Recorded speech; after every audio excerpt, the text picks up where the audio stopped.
ایک خاتون کا درد بھرا خط ہے۔ وہ لکھتی ہیں، السلام علیکم ورحمۃ اللہ وبرکاتہ۔ میں اپنا مختصر قصہ لکھتی ہوں۔ شاید میرا یہ درد دل کسی بہن کی زندگی سنورنے کا ذریعہ بن جائے اور مجھے اس کی برکت سے امہات المؤمنین رضی اللہ عنہم کے پڑوس میں جنت الفردوس میں ٹھکانہ مل جائے۔ میری عمر جب 20 سال ہو گئی تو میں بھی عام لڑکیوں کی طرح اپنی شادی کے سہانے سپنے دیکھا کرتی اور سہانے خیالات کی دنیا میں مگن رہتی کہ میرا شوہر ایسا ایسا ہوگا، ہم مل جل کر ایسے رہیں گے، پھر ہمارے بچے ہوں گے اور ہم ان کی ایسی اچھی پرورش کریں گے وغیرہ وغیرہ۔ اسی وہم و خیال میں دن، ہفتے، مہینے اور سال گزرتے گئے۔ میری عمر 30 سال سے تجاوز کر گئی اور انتظار کرتے کرتے میری سر پر چاندی چمکنے لگی، لیکن میرے خوابوں کا شہزادہ نہ آیا۔ یا اللہ، میں کیا کروں؟ جی چاہتا کہ گھر سے باہر نکل کر آوازیں لگاؤں کہ مجھے شوہر کی تلاش ہے۔ جوانی کی ابتدا سے لے کر اب تک میں نے نفس و شیطان کا کس طرح مقابلہ کیا، اس بےہودگی اور بے حیائی کے ماحول میں کیسے بچی رہی، میں اسے صرف اور صرف اللہ کا فضل اور والدین کی دعائیں ہی سمجھتی ہوں۔ گھر والے، بھائی وغیرہ سب میری ضروریات کا خیال کرتے، ہر طرح کی دلجوئی کرتے، میرے ساتھ ہنستے کھیلتے، مجبوراً مجھے بھی ان کے ساتھ ہنسی مذاق میں شریک ہونا پڑتا، لیکن میری وہ ہنسی کھوکھلی ہوتی۔ مجھے وہ حدیث یاد آتی ہے جس کا مفہوم کچھ یوں ہے کہ بغیر شادی کے عورت ہو یا مرد مسکین ہوتے ہیں، اور واقعی میں نعمتوں بھرے گھر میں مسکین تھی۔ خوشی یا غمی کی تقریب میں رشتہ دار، عزیز و اقارب جمع ہوتے تو جی چاہتا کہ ان کو چیخ چیخ کر بتاؤں کہ مجھے شوہر چاہیے، لیکن پھر سوچتی کہ لوگ کیا کہیں گے کہ یہ کیسی بے شرم لڑکی ہے۔ بس خاموش اور صبر کے سوا کچھ بھی چارہ نہیں تھا۔ جب میں اپنی جولیوں سہیلیوں کے بارے میں سوچتی کہ وہ تو اپنے گھروں میں اپنے شوہر اور بچوں کے ساتھ خوش و خرم زندگی بسر کر رہی ہیں، تو مجھے اپنی اس خلاف فطرت زندگی پر شدید غصہ آتا۔ گھر کی محفلوں میں سب کے ساتھ مل کر ہنستی تو تھی، لیکن میرا دل خون کے آنسو روتا تھا۔ لڑکے تو پھر بھی اپنی شادی کی ضرورت کا احساس گھر والوں کو دلا سکتے ہیں، لیکن لڑکیاں اپنی فطری شرم و حیا میں ہی گھٹی دبی رہتی ہیں۔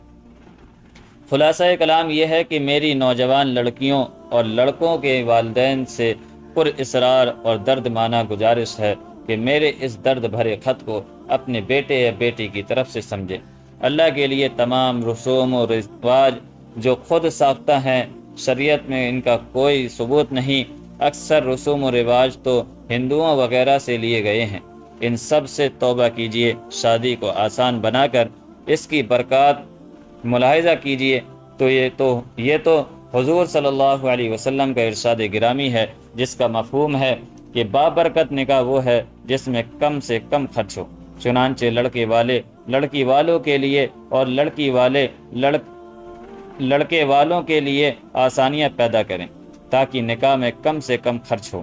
اللہ پر توکل کیجیے اور دیکھیے کہ اللہ تعالیٰ کیسے اپنا وعدہ پورا کرتے ہوئے آپ کے لیے کافی ہو جاتے ہیں۔ وَمَن يَتَوَكَّلْ عَلَى اللَّهِ فَهُوَ حَسْبُهُ۔ قارئین کرام، ان خطوط کو پڑھنے کے بعد اب آپ اپنے دل پر ہاتھ رکھ کر جواب دیں، کیا یہ اولاد کے ساتھ زیادتی نہیں ہے؟ کیا انہیں اب تک تنہائی زندگی گزارنی چاہیے تھی؟ کیا ان بچیوں کی آہ نہیں لگے گی جو انہیں ایسی گناہ کی دلدلی میں ڈھکیل دیتے ہیں؟ حضور اکرم صلی اللہ علیہ وسلم نے ارشاد فرمایا، کلکم راع و کلکم مسئول عن رعیتی۔ تم میں سے ہر شخص ذمہ دار ہے اور اس سے اس کے ماتحتوں یعنی اولاد کے بارے میں پوچھا جائے گا۔ یاد رکھیے، موجودہ دور میں جلد نکاح کی ضرورت بڑھ گئی ہے تاکہ بچے پاکیزہ زندگی گزار سکیں۔ اوپر جو خطوط ذکر کیے گئے وہ 35 سال پرانے ہیں۔ غالباً آج کے دور میں تو لوگ آپس میں اختلاط کو گناہ ہی نہیں سمجھتے، اور اختلاط کی وجہ سے سینکڑوں معاشرتی اصول پارا پارا ہو جاتے ہیں۔ اسکول و کالج میں تعلیم کا مقصد فوت اور وظیفہ حیات کا شعور غلط راہ اختیار کر لیتا ہے۔ یہ اختلاط اخلاقی فہم اور تہذیب و تمدن کے خاتمے کا پیش خیمہ ہے۔ امریکی مصنفہ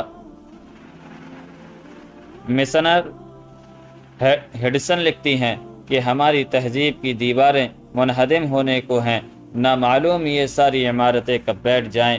اس کی بقا کی صرف ایک ہی صورت ہے، وہ یہ کہ عورتوں اور مردوں کو کے آزادانہ میل جول پر پابندی عائد کر دی جائے۔ امام غزالی رحمۃ اللہ علیہ فرماتے ہیں کہ بچیوں کو آزاد چھوڑ دینے والے والدین قتل اولاد کے مجرم ہیں۔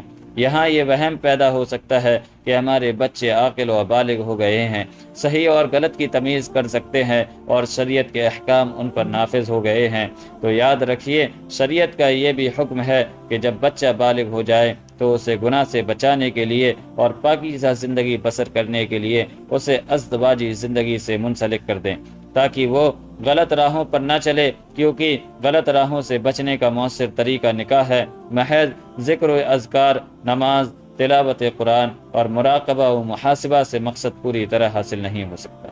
خواہشات نفسانی اور شہوت کا علاج نکاح کے ذریعے سے ہو سکتا ہے، اور اگر نکاح کی حیثیت نہ ہو تو پھر روزوں کی کثرت سے خواہشات نفسانی ختم ہوتی ہے۔